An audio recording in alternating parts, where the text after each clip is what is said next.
The coffee had already gone cold on her lips. Not mine. Hers. She sat on my lap like she belonged there. Small weight, steady breathing, fingers wrapped around the mug my wife used every morning. The chipped rim, the faded blue line, domestic archaeology. Outside, a car door slammed too hard. Footsteps crooked, dragging. 8 in the morning. The lock fought her, lost. The door swung open. My wife filled the frame, hair tangled like she had slept inside a storm, mascara bruised beneath her eyes, perfume trying to drown the alcohol sweating from her skin. She blinked at the light like it offended her. "Don't ask me stupid questions," she said before I spoke. Her voice was sharp, preloaded with defense. "It's none of your business where I was." I didn't answer. I didn't move. The girl on my lap lifted the mug and took another slow sip. That was when color drained from my wife's face, as if someone had reached inside her and turned a dial. White, then gray, then something close to death. Her mouth opened. Nothing came out. The room contracted around the three of us. Breath, walls, time. A small domestic planet collapsing. The girl's hand trembled. Coffee rippled. I felt it through my thigh. My wife whispered her name. A name I hadn't said in years. Her younger sister. I had imagined betrayal in practical shapes. Lipstick on collars. Receipts. A stranger's shadow behind familiar glass. I had not imagined it would be built from shared blood. When my sister-in-law messaged me at 6:12 a.m., I thought it was a mistake. I need somewhere to sit before I fall apart. No punctuation, no explanation. I told her to come. She arrived barefoot, shaking, eyes raw from crying in rooms that weren't mine. She didn't accuse, didn't confess. She just said she doesn't know I know, and sat down like gravity had finally collected its debt. She told me about hotels booked under fake names, about mornings that didn't belong to marriages, about how my wife spoke about me like furniture, useful, replaceable, silent.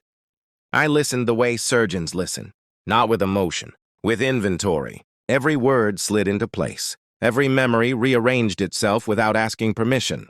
Late nights, defensive mornings, the sudden password changes, the way my name had slowly disappeared from her mouth. When my sister-in-law finished, she stared at her hands like they had betrayed her too. I offered coffee. She used my wife's cup by accident, or instinct. Then the door opened. And the past walked in drunk. My wife's lips moved again. Still no sound. I finally spoke.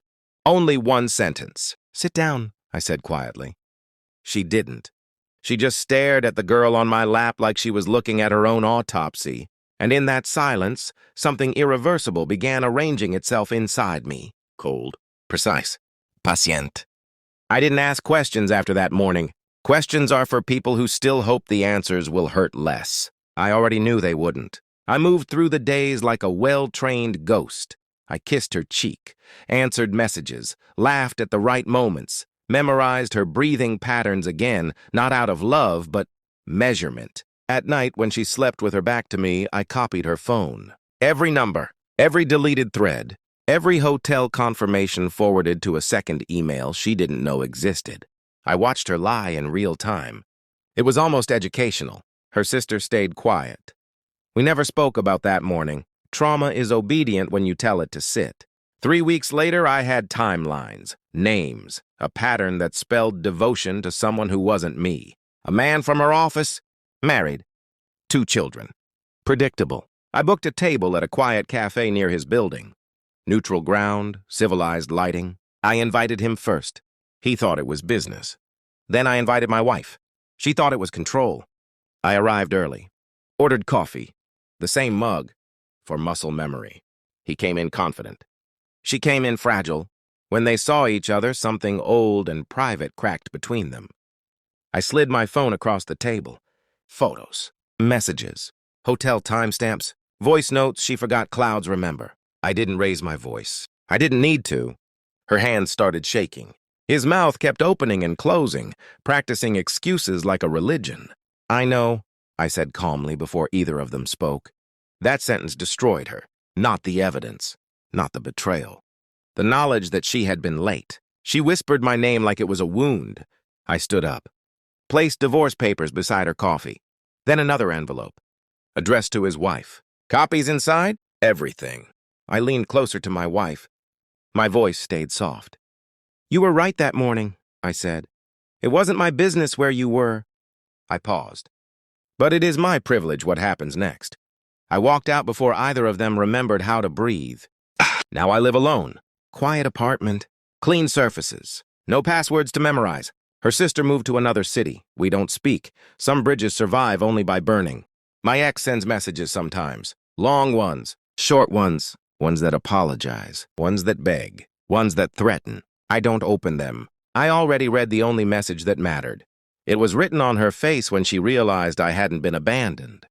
I had observed and chosen. People think revenge is loud. It isn't. It's precise. It's calm. It's watching someone understand they lost years, while you only lost illusions. I drink my coffee alone now. Same mug, different silence, and nothing in this house lies to me anymore.